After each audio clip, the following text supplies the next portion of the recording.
So Cricut has a brand new heat press, the Autopress 2.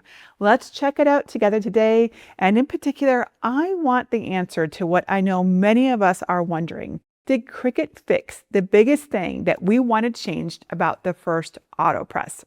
So I've got the original right here so we can compare them side by side. I really like the original Cricut Autopress. It is easy to close, it opens automatically, and it makes batch pressing feel a lot less intimidating. But it also has two big limitations. The pressure is fixed, and frankly, it was too expensive when it originally came out for most people. The pressure is a big issue because heat transfer crafting has changed a lot in the last few years. More of us are using DTF transfers, puff iron-on vinyl, sublimation blanks, and specialty materials that needed more control than basic iron-on vinyl, which is what this original Autopress was made for. So think of this as my Cricut Autopress 2 review with one main question. Is this new heat press more useful than the original? And yes, we're going to talk about the price too, because that was one of the biggest problems with the first one. Hello everyone, Jennifer Maker here. It is a beautiful day to test the new Cricut Autopress 2 together. And it is brand new to me, so you're going to get my honest and authentic reactions to everything about it as it happens. I haven't used it yet. We're going to do it together. Today I'm going to do 3 real projects: DTF, puff iron-on, and sublimation on Slate. A whole bunch of challenging stuff. So we can see what's changed, what I like, what I don't like, and what I think about before buying, and what I want you to think about before making a decision about whether this is right for you. In full disclosure, Cricut sent me this press so I could try it and share what I learned. But because I don't keep machines that I haven't paid for myself, and I do not ever accept compensation for reviews or anything like that, I will be giving this Autopress 2 away to one of you. So stay tuned for the details on how that works. And if you want any of the design files I use today, they are available at jennifermaker.com/825 for free, which is also where you'll find my written review of this new heat press. All right, let's get it out of the box. Before we test it, let's get the big details out of the way. So here's what I know about it. The Autopress 2 has a 15 by 15 inch heat plate. It's got adjustable pressure up to 220 pounds. It heats up to 410 degrees Fahrenheit or 210 degrees Celsius. It has a slide out tray, automatic opening, and controls from either the control pod, which is this, or the Cricut Design Space mobile app. Compared with the original Autopress, we're getting a larger square heat plate, a new user adjustable pressure, a slightly higher maximum temperature, and a much lower launch price, which is great news. The original Autopress has a 15 by 12 inch heat plate. It only goes up to 400 degrees Fahrenheit or 204 degrees Celsius, and it uses fixed pressure. Oh, and being able to use the app to control the press is new too, so the Autopress 2. But the original does support slightly thicker blanks. So if you work with very thick materials, that is one detail to notice now. And before you buy any Autopress, I think there's 4 things to consider: how much space you have, whether your projects are flat or curved, how often you press, and how the price compares to similar presses. This is not a small handheld press. You need a sturdy surface, room for the machine, and room for this tray here to slide out. It's also a flat press. So if your favorite projects are mugs, tumblers, hat shoes, tiny details like that, you're going to want a specialty press for those shapes. And if you only make one shirt now and once in a while, that kind of thing, the Easy Press may still be exactly what you need. I love my easy presses, and they can make beautiful projects. So keep all of that in mind while we test, because a heat press can work beautifully and still not be right for your crafts. I will never tell anyone to go out and get whatever the new thing is. I want you to think carefully about it. Now let's see whether those changes actually help with real projects. So first up is DTF, because this answers the biggest question. Does adjustable pressure really make a difference? DTF or direct-to-film transfers can look amazing, but they need firm, even pressure to bond well. This is where the original Autopress felt limited because DTF needs more pressure control than basic iron-on. For this test, I'm watching the usual problem spots, the edges, tiny details, and whether anything lifts during the peel. The slide-out tray makes placement easier because I'm not reaching under a hot plate, but I do want to make sure that nothing shifts when the tray slides back in, right? So this is an important consideration. And it lifts up when the time is up, so I don't have to hover and, make sure to do it myself. And here is the peel. The DTF carrier sheets can be a little tricky, but this is the part that tells me the most. The edges are down and the small details are clean. The press is doing what I need it to do. No fuss, nothing like that. Very easy. For DTF, this is a clear improvement over the original Autopress.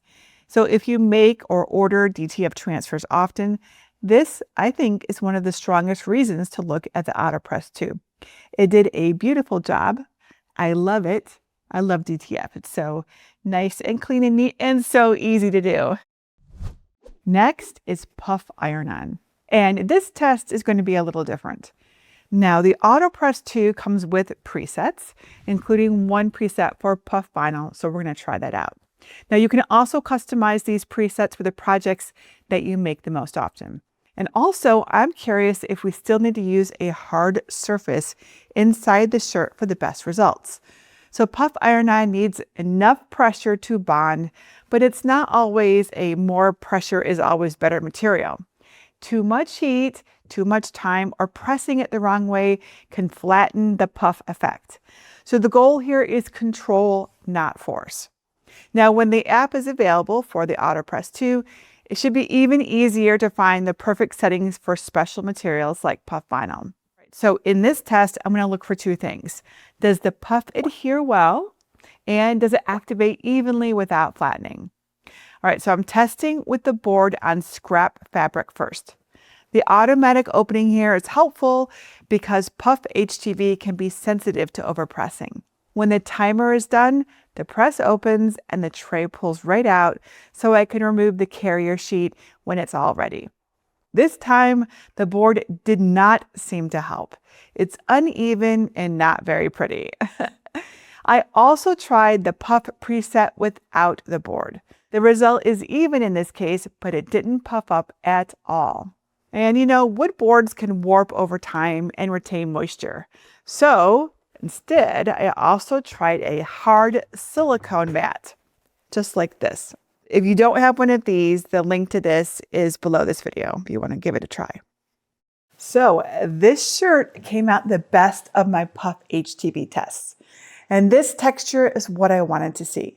So for puff iron-on, I like that the Autopress 2 preset gives me clean results with the silicone mat, right? This mat right here. Now, I tried some other settings and material supplies with mixed results. So reliable presets are really helpful.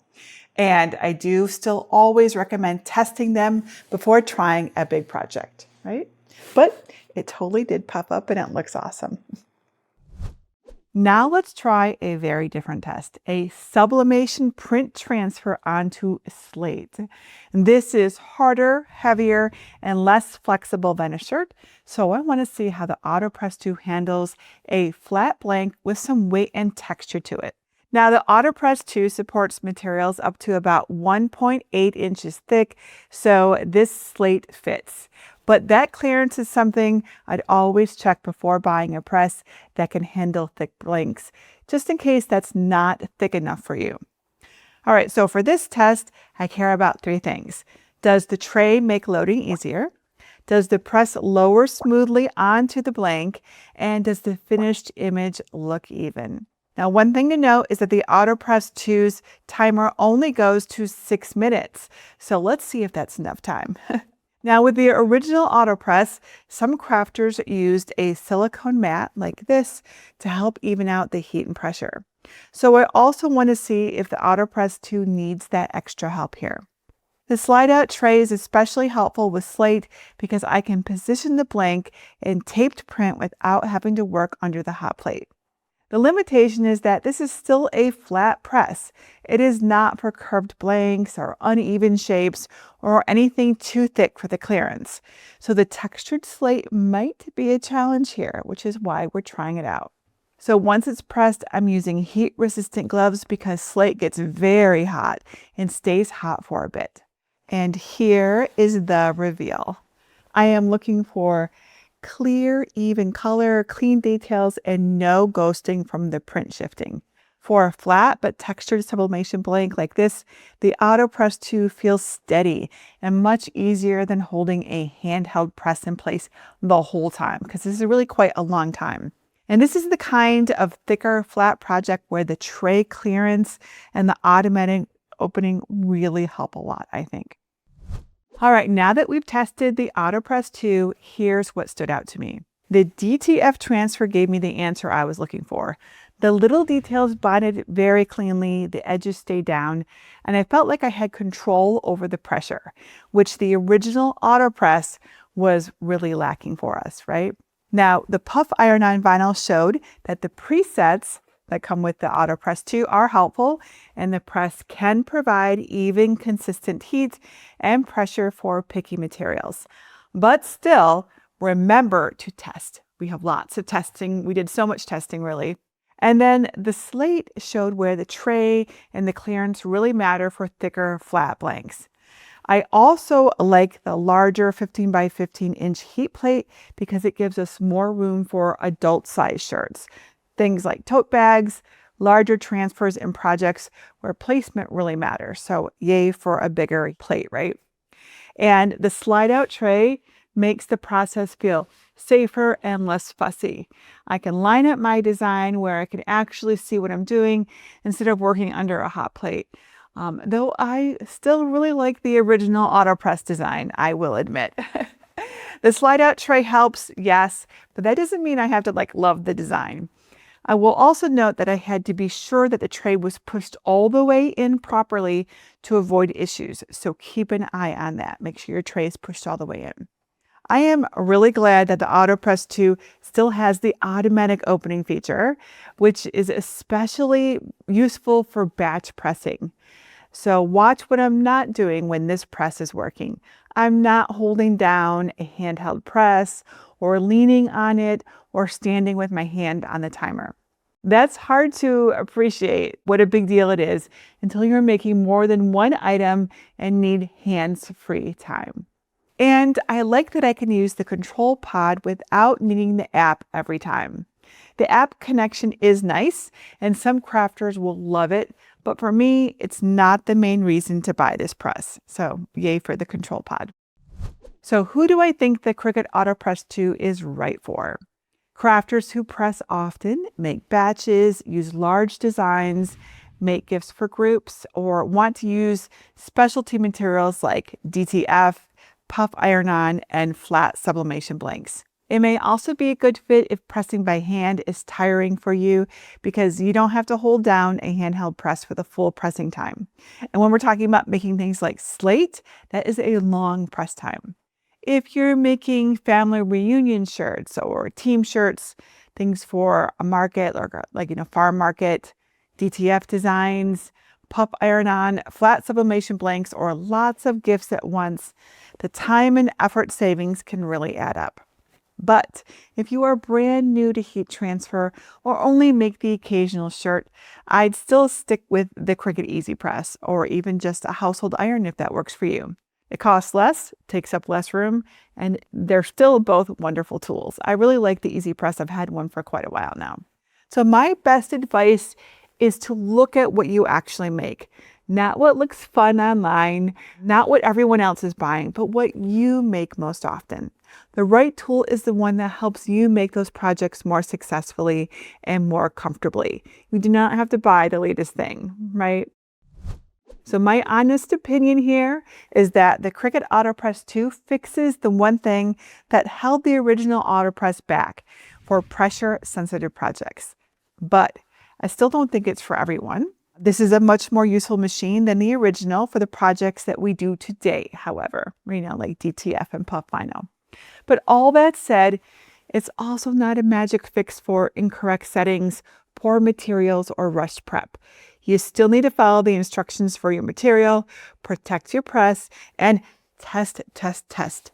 Test so much, test more than you think you're going to, especially when you're trying something new. Oh, and the price. When the original Autopress came out, it was like $1,000. And I remember specifically calling it out. Now at the time, it was a comparable price to some other presses on the market, so it didn't seem as bad as it does now. But times have changed. So I was really happy to hear that Cricut is introducing the Autopress 2 at that much lower price of $379, which is what it is right now. And that puts it in line with other heat presses like this. It makes it much more competitive, affordable, and worthy of our consideration. When you're shopping around for the best press for your needs, I think that this one can be included in that so that you can decide what's right for you. Now, because I don't keep machines sent to me for review, because that would be like accepting free stuff in exchange for a review, which is not ever what I do, I am giving away the Autopress 2. So someone watching this is going to win it. You will find all of the giveaway details in the description of this video. Keep in mind, there's going to be a deadline and all that. Just read everything. It's all in there. Now, if you have any questions about the Cricut Autopress 2, leave them below this video, or you can come over to our Cricut Crafters group at jennifermaker.com/CricutCrafters. We're going to keep testing this with more materials because that's the best way to really learn what a press can do. So tell me in the comments what you'd like me to test next with the Autopress 2. Do you want more DTF, more puff vinyl, more sublimation blanks, layered iron-on, or something tricky like rhinestones? I would love to know what would help you the most. Until next time, this is Jennifer Maker reminding you to craft a life you love.